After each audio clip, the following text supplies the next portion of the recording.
बिस्मिल्लाहिर्रहमानिर्रहीम। अस्सलाम वालेकुम। मेरा नाम है आसिफ अली और आप देख रहे हैं बी4 टीवी आसिफ चैनल। दोस्तों, इस दुनिया ने जैसे ही अज़ल का सफ़र शुरू किया था वैसे ही इसे एक दिन अब्दी सफ़र का भी हुक्म होगा और इसे क़यामत का नाम दिया गया है, जिसका कायम होना बरहक है। कुर्ब क़यामत की जिन निशानियों का ज़िक्र कुरान मजीद में किया गया है उनमें वैसे तो बहुत सी निशानियों का ज़हूर मौजूदा दौर में हो रहा है, जैसे कि पहाड़ की चोटियों पर इंसानों का इमारतें कायम करना, घर घर में नाच गाना, माँ बाप के तकद्दुस का ख़त्म हो जाना, बेहयाई का आम होना, ज़मीन और जायदाद की खातिर भाई का भाई को कत्ल करना और बहुत कुछ मौजूदा वक्त में हर तरफ आम नज़र आ रहा है। लेकिन क़यामत की तीन बड़ी निशानियां जिनके बाद क़यामत का कायम होना बरहक है, वो दज्जाल की आमद, याजूज माजूज का खुरूज और दावतुल अर्ज़ का ज़मीन से निकलना। दोस्तों, ये वो तीन बड़ी निशानियां हैं जिनके बाद क़यामत बहुत जल्द आ जाएगी।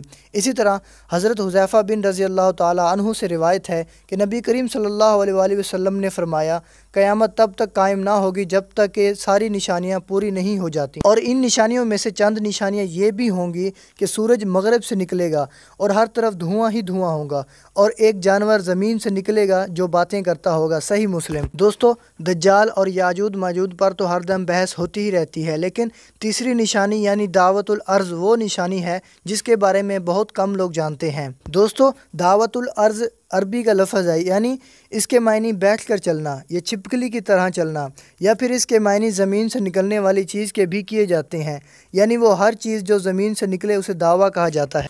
अगर पूरा लफ्ज़ देखा जाए तो इसका मतलब बनता है कि ज़मीन से निकला हुआ जानवर यानी दावतुल अर्ज़ वो जानवर होगा जो ज़मीन से निकलेगा। इसके बारे में कुरान पाक सूरत नमल में अल्लाह ताला कुछ यूँ बयान करता है, और जब इनके बारे में अज़ाब का वादा पूरा होगा तो हम इनके लिए ज़मीन में से एक जानवर निकालेंगे जो इनसे बातें करेगा, और हम इसलिए करेंगे लोग हमारी आयतों पर ईमान नहीं लाते थे। इस आयत से ये तो वाज़ेह है कि इस जानवर का ज़मीन से निकलना बरहक है और ये क़यामत के करीब ज़मीन से निकलेगा। ये जानवर कैसा होगा और क्या करेगा, इस पर भी हम बात करते हैं। दोस्तों, इसके मुतालिक कही जाने वाली हदीस के मुताबिक ये जानवर तब निकलेगा जब लोग दीन हक़ छोड़ बैठेंगे और अल्लाह की आयत और अहकामात को मुकम्मल तौर पर भुला देंगे। सरकशी अपने अरूज पर होगी और हर तरफ काफियत का मंजर होगा। उस वक़्त इस जानवर की आमद होगी। ये किसी जानवर के पेट से नहीं निकलेगा बल्कि कोहे सफ़ा से निकलेगा और अपना सर मट्टी से झाड़ता हुआ मस्जिद हराम में लोगों को दिखाई देगा और फिर हजर अस्वद और मकाम इब्राहीम के दरमियान पहुँचेगा। इसकी ज़मीन से निकलने की रफ़्तार बिल्कुल किसी घोड़े की रफ़्तार की जैसी होगी और ये इस कदर बड़ा होगा कि 3 दिन के अंदर भी इसका सिर्फ तीसरा हिस्सा ही ज़मीन से निकलेगा। हज़रत अली रज़ी अल्लाह ताला अन्हु के मुताबिक इस जानवर की बाल और दाढ़ी होगी और इसकी दुम नहीं होगी। हज़रत ज़ुबैर के मुताबिक ये बैल की तरह होगा और इसकी आंखें खिंजीर की तरह होंगी, सीना शेर जैसा होगा, शुतुरमुर्ग जैसी लंबी गर्दन होगी, चीते जैसा रंग होगा और हाथी जैसे कान होंगे, बिल्ली जैसी कमर होगी और ऊँट के मानद लगेगा और हर 2 जोड़ों के दरमियान 2 गज़ का फासला होगा। इसके जिस्म में बहुत सारे रंग होंगे। हज़रत इब्ने अब्बास के मुताबिक इसके सींग होंगे और इनके दरमियान बहुत फासला होगा, यानी इस कदर बड़ा होगा कि सींगों के दरमियान फासला नज़र आएगा। सींग बहुत बड़े और किसी नेज़े की मानद होंगे। इसके पास 2 पैगंबरों की निशानियाँ होंगी।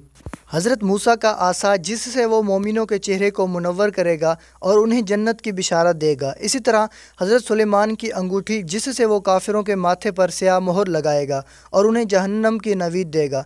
फिर कलाम करेगा और काफिरों से कहेगा कि तुम लोग हमारी आयतों से इनकारी करते रहे। और बाज़ जगह ये भी कहा जाता है कि वो 3 बार ये अल्फाज कहेगा कि तुम ईमान क्यों नहीं लाते। और इसी तरह ये भी कहा गया है कि रेंगता हुआ ये जानवर निकलते ही मशरिक़ की तरफ भागेगा और पूरी दुनिया का चक्कर लगा लेगा। पहले शाम पहुंचेगा, वहां एक ज़ोरदार चीख बुलंद करेगा, वहां से मीन फिर मक्का पहुंचेगा।